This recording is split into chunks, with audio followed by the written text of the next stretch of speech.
दोस्तों, मैं नील जोधपुर से आज आपको कहानी सुनाऊंगा। अंतिम इच्छा, एक सच्ची कहानी। शाम से अनीता का मन बहुत द्रवित था। आज उसकी छोटी बेटी का चोला संस्कार था, जिस पर पड़ोस की सारी औरतों ने आकर उसकी बातों में ही बातों में बेटा न होने का सुनाया और बधाई भी दी।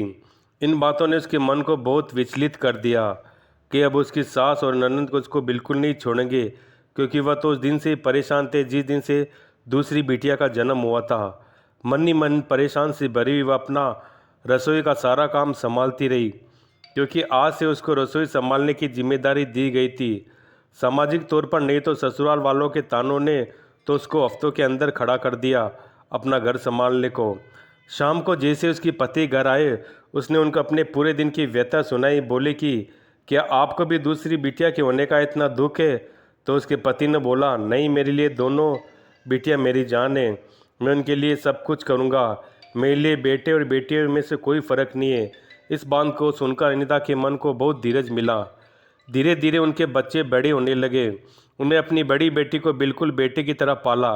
बेटे की तरह उसके बाल कटवाती, कपड़े पहनाती, बेटे की तरह उसको हर दिन खेलने भेजती, उसको हर चीज़ में आगे रखती और हमेशा उसको बोलती, तू मेरी बेटी नहीं, तू मेरा बेटा है। तू ही मेरे और अपने पापा के सारे फर्ज पूरे निभाने। इसी तरह समय का पहिया चलता रहा और उसकी दोनों बेटियां थोड़ी बड़ी हो गई। लेकिन एक दिन अचानक वह भगवान के पास चली गई। अकाल मृत्यु मिली उसे एक भयानक एक्सीडेंट में।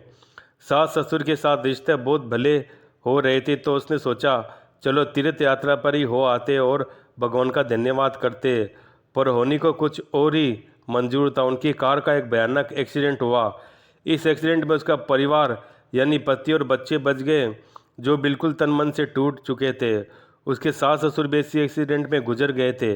उसकी एक इच्छा जो मृत्यु से पहले हमेशा से थी, जब भी मेरी मृत्यु हो तो सिर्फ पति के हाथों ही मेरा दाह संस्कार हो। अक्सर वह बात मजाक मजाक में अपने पति रवि से बोलती थी, पर कब जबान पर सरस्वती बैठ जाए उसका पता तो किसी को नहीं लगता। क्योंकि इस एक्सीडेंट में रवि और बच्चों को काफ़ी ज़्यादा चोट लगी थी, जिसके कारण रवि के दोनों पैर की हड्डियां टूट गई थी। दोनों बेटियां बहुत ज़्यादा घायल थी। माँ की ममता की विडंबना देखिए कि जैसे ही सामने की गाड़ी ने अपनी गाड़ी पर टक्कर होते देखी, उसने अपना शरीर अपने साथ बैठी बड़ी बेटी विधि के आगे और सीट के बीच में फंसा दिया, ताकि कोई भी झटका उसकी बेटी को न लगे और वह अपनी बेटी की सारी चोट अपने ऊपर ले गई। आगे की सीट के उछालने के कारण जहाँ रोड से सीट बंदी होती है, वह रोड सीधा उसके सिर में लग गई और बिना कुछ बोले उसके प्राण एकदम से छूट गए।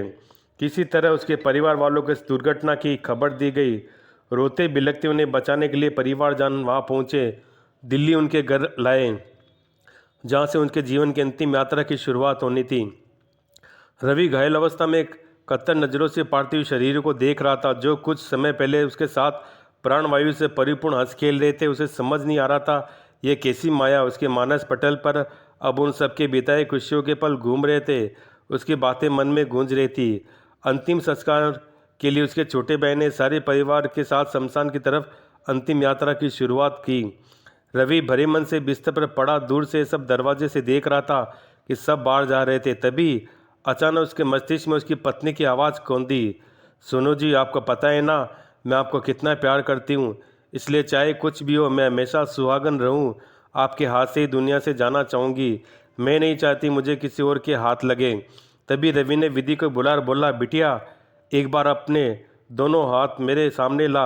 और फिर उसके दोनों हाथों के ऊपर रवि ने अपने हाथों को रख दिया और ज़ोर ज़ोर से रोने लगा और बोला, बेटा जा, आज तुझे अपनी माँ का कर्ज चुकाना है।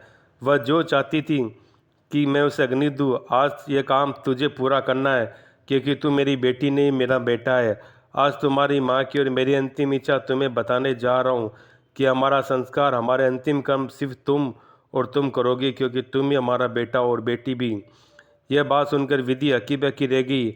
अपने सारे दुख दर्द भूलकर अपने जोर से अपने पिता रवि को गले लगाया और भागी बड़ी सड़क की ओर, ताकि अंतिम यात्रा के पीछे पीछे शमशान घाट तक जाकर अपने माता की अंतिम इच्छा पूरी कर सके।